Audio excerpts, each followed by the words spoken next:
Derek Esposito's life wasn't a good one nor a bad one. It was just a mediocre, insignificant existence.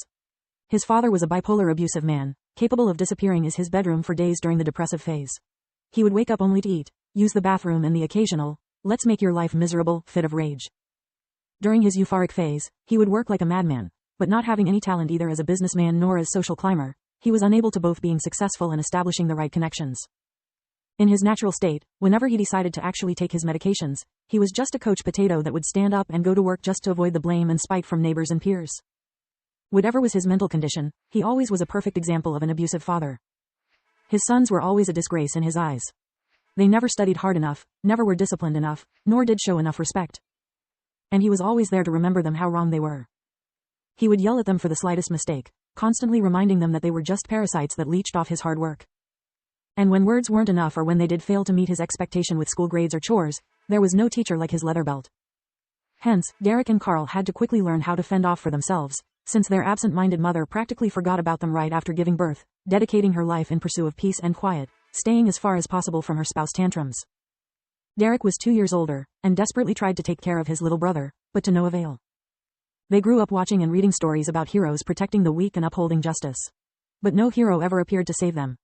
Every week they would be forced to go to church to worship a nondescript benevolent God and his Son, the Savior of all mankind. But no matter how much they prayed or how good they were, no miracle occurred. So, they simply stopped believing in heroes and instead of wasting time with prayers they crammed. School was their only oasis, but that lasted only until the 6th grade.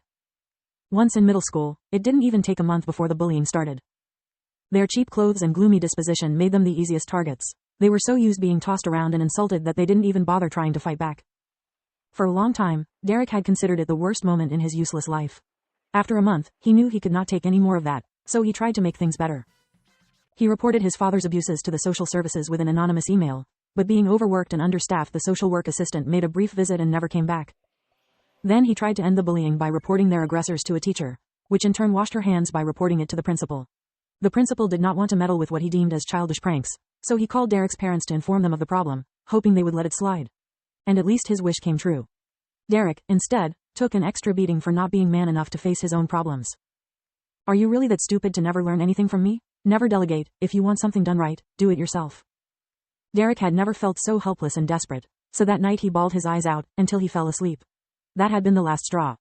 The next day he felt different, clear-headed like never before. It was not the time for despair anymore, he needed a plan.